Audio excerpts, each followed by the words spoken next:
On the 29th of February 2000, 6-year-old Dedrick Owens took a gun to school and shot dead 6-year-old Kayla Rowland. He subsequently became the youngest school shooter in a nation plagued by such tragedies. Welcome to another episode of Human Wreckage True Crime Podcast. This case involves two 6-year-olds, one who did not comprehend what his actions would do, and the victim who was taken from the world way too soon. I feel 100% of the blame falls on the shooter's parents. Let me know in the comments what you think. If you like what we do, please like and subscribe. Let's get into it.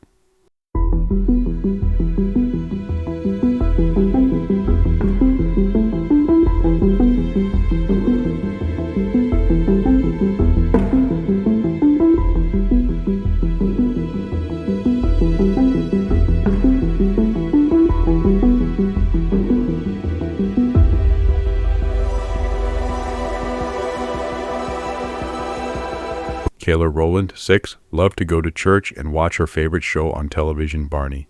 She was known as a kind and sensitive little girl who would help anybody. Her babysitter described as having a heart of gold, and in school, she was the top reader in her first grade class. She lived in Mount Morris Township, Michigan, with her mother and two older siblings. On the 29th of February 2000, Kayla arrived for her classes at Buell Elementary School. The school was situated in the heart of a rough neighborhood, rife with unemployment and heavy drug use. During a change of classes, most of the first graders were lined up in the hallway, ready to move to their next class. As some children lingered in the homeroom, including Kayla, the first grade teacher, Alicia Judd, went into the hallway to check on the other children. When the teacher stepped out of the classroom, Dedrick Owens, also 6 years old, approached Kayla. While standing in front of her, Dedrick announced, "I don't like you." Kayla turned around and retorted, so, without responding, Dedrick lifted out a handgun from his pants waistband and shot Kayla. The bullet entered her right arm and traveled through a vital artery. As a small, crimson spot spread across her pullover shirt, Kayla said, "I'm going to die," to another classmate before crumpling to the ground. Judd, who heard the commotion, ran back into the classroom, saw the blood-spattered body of her pupil, and called 911. Judd: "I have a student at Buell School that is dying. I need an ambulance immediately." 911. "Where's the child that has been shot?" Judd: "Right here on the floor in my class. Oh God, please, she's getting white. The little girl is getting white." 911. "Is she breathing?" Judd: "No, she's not." Following the shooting, Dedrick placed the gun on his desk and ran out into the hall, where he was detained by school officials and taken to the principal's office. Kayla was treated by paramedics at the scene and was rushed to Hurley Medical Center, where she was pronounced dead at 10:29 a.m. Her mother's cries could be heard throughout the halls of the hospital. Dedrick subsequently became the youngest school shooter in a nation overwhelmed by such tragedies. He was taken into police custody, where he explained what he had done. It was noted he showed no remorse, nor did he seem upset. He simply believed that he had been naughty and that a bad thing had happened. After telling his story, Dedrick sat drawing pictures on a piece of paper given to him by authorities. He thought this was like television, meaning people don't really die. He was expressing to police he didn't understand it was real, said Police Chief Eric King. As it soon became apparent, Dedrick and his older brother had been living in a crack den operated by his uncle, Marcus Winfrey, and another man, Jamel James. Dedrick's mother, Kayla Owens, had moved the two boys in with her brother and his friend after the young family were evicted from their home. The crack den on Julia St. was notorious as a haven for cocaine users, which would often trade stolen guns for drugs.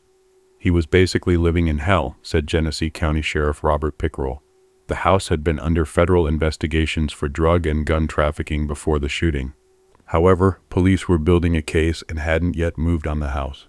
Even before moving to the crack den, Dedrick had been living with his drug-addicted mother, who would later confess she frequently exposed all of her children to marijuana despite their young ages. In addition to Dedrick and his brother, Tamarla had another daughter who she took to live with other relatives. Despite her evident problems, Tamarla had been working 2 jobs in Oakland County in an attempt to get off welfare. At the time of the shooting, Dedrick's father, Dedrick, was in jail for violating parole. He had been convicted of cocaine possession with the intent to sell. An investigation uncovered that the gun used in the shooting had been stolen by Jamel, who routinely kept it loaded and often twirled it in front of the 2 boys, creating an atmosphere of reckless circumstances. In the days leading up to the shooting, several witnesses would later tell police they had seen Dedrick playing with a gun which wasn't kept in a secure place. Alarmingly, numerous phone calls had been placed to the police by the neighbors who knew that the living conditions were unacceptable for 2 children. "It took a killing to get these people out of here," one neighbor quipped. It was uncovered that throughout his short life, Dedrick had behavioral issues. He was known to kick and hit his other classmates and pick fights. A classmate recalled how Dedrick had punched him after he refused to give him a pickle. Even more alarming, Dedrick had once been suspended for stabbing a fellow student with a pencil. In fact, Dedrick had attacked Kayla beforehand, and just the day before the shooting, he had attempted to kiss her on the playground, and she pushed him away. He later told police he had taken the gun to school in an attempt to scare Kayla after their playground altercation. Shortly after the shooting, County Prosecutor Arthur Bush said that Dedrick knew that the gun was loaded when he retrieved it from his pants and fired, but whether he could understand what the result would be was another matter. Michigan law states that somebody needs to be old enough to form criminal intent to commit the crime of murder. Moreover, the common law of the United States decrees that a child under the age of 7 is not criminally responsible and cannot be convicted of a felony. Therefore, it was declared that Dedrick lacked the ability to form intent and was not charged with murder. Instead, Dedrick was expelled for 90 days in accordance with Michigan school anti-weapons law and placed into foster care. Following the shooting, Dedrick's father apologized for the shooting but refused to take responsibility. "The only thing I feel responsible for is not being there in his life like I'm supposed to be, like a father, every day." For not keeping the gun in a secure location and therefore granting Dedrick access to the weapon, Jamel James was charged with involuntary manslaughter. He pleaded no contest and was sentenced to 2 to 15 years imprisonment. Marcus Winfrey pleaded guilty to federal firearms charges and was sentenced to 6 to 12 months imprisonment. Kayla Owens, who would claim she had no idea that stolen guns were being sold inside the house, was charged with neglect. Kayla was the youngest school shooting victim in the United States until the Sandy Hook Elementary School shooting in 2012. Kayla's mother, Veronica McQueen, went on to become a staunch advocate for stricter gun control. "I wanted to go back to semi-normal and me being a mom at home taking care of my children," she said, "but this is leading me in another direction. I tried to fight it at first, but I have to follow my heart." That wraps up this episode. I sometimes cannot understand the mindset of some parents. This truly was a preventable situation. Thanks for joining me again. Hit the subscribe button if you like what we do. Till next time, please take care of yourselves.